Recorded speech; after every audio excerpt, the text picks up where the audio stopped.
Voter अधिकार यात्रा का आज समापन हो रहा है। राहुल गांधी पटना में हैं। उन्होंने पटना के गांधी मैदान से अपनी पदयात्रा शुरू तो की, लेकिन उनकी इस यात्रा को डाक बंगला चौराहे पर ही रोक दिया गया। इस वक्त हम इनकम टैक्स चौराहे पर खड़े हैं और आप देख सकते हैं ये राजद और वाम दल के झंडे, कांग्रेस के भी झंडे हैं। ये लोग इंतजार कर रहे हैं अपने नेता का। ये कार्यकर्ताओं का हुजूम जो है उमड़ पड़ा है। ये लोग इस उम्मीद में थे कि यहाँ से राहुल गांधी का काफिला गुजरेगा, लेकिन राहुल गांधी की इस पदयात्रा को डाक बंगला चौराहा पर प्रशासन ने यह कहकर रोक दिया कि उन्हें केवल यहाँ तक की ही अनुमति दी गई थी। इनकम टैक्स चौराहा से होते हुए राहुल गांधी वो पटना हाईकोर्ट स्थित अंबेडकर मूर्ति के पास जाने वाले थे, लेकिन उन्हें रोक दिया गया। आइए हम जानने की कोशिश करते हैं कि क्या कारण है। राहुल गांधी की पदयात्रा को रोक दिया गया डाक बंगला चौराहा पर, यह कह के कि उन्हें प्रशासन ने अनुमति नहीं दी थी। क्या कारण? देखिए, भाजपा जदयू गठबंधन है, उसी के कारण ये रोक दिया गया। घबराया हुआ डरा हुआ भीड़ देख के, जनता को भीड़ देख के पूरी तरीका से बीजेपी और जदयू दोनों के बीच में घबराहट महसूस हो चुका है। इस बार सरकार बदलने वाली है। आरजेडी का सरकार आने वाले हैं और तेजस्वी जी इस बार हमारे मुख्यमंत्री बन के और बिहार में बैठने वाले हैं। घात कर रहा है लोग, गवर्नमेंट लोग यहाँ भाजपा और दिल्ली में और यहाँ पटना में भी।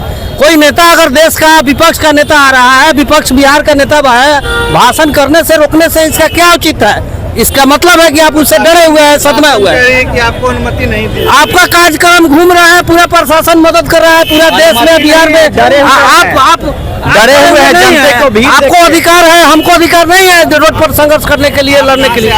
हम आए हैं मोतिहारी कल्याणपुर विधानसभा से। जी, से यहाँ पे इंतजार कर रहे हैं। हम तो यहाँ लमसम 2 घंटा से है, उधर से चल के आए हैं। गर्मी देखे हैं तो हम लोग ठंडाने लगे हैं। हम लोग यहाँ पूरी तरीका से अभी तक डटे हुए रहेंगे जब तक मेरे नेता प्रतिपक्ष तेजस्वी यादव जी यहाँ पाते हैं। बिहार में लोकतंत्र को दबाना चाह रहा है लोग, इसलिए कि यहाँ जब सरकार यहाँ ऑलरेडी हम परमिशन मांग रहे हैं तो आपको देने में क्या दिक्कत है?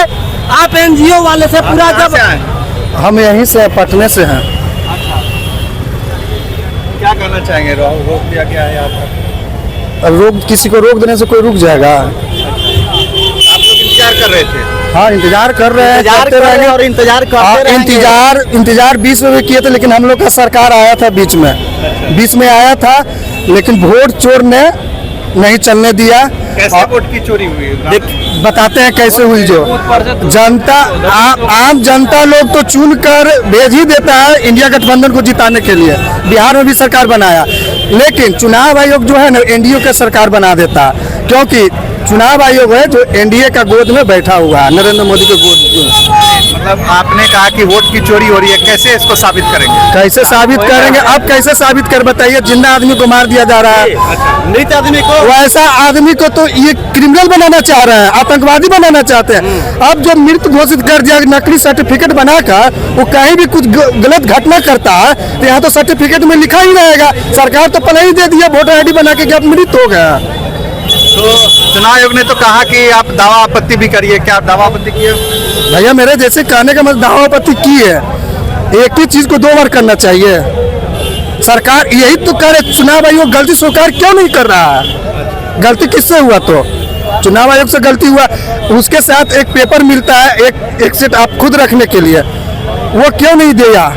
साल भर बना फिर वही वोट से, वही वोटर ID से प्रधानमंत्री चुना के गए तो वो भी तो फर्जी होंगे, वो भी तो फर्जी होंगे ना।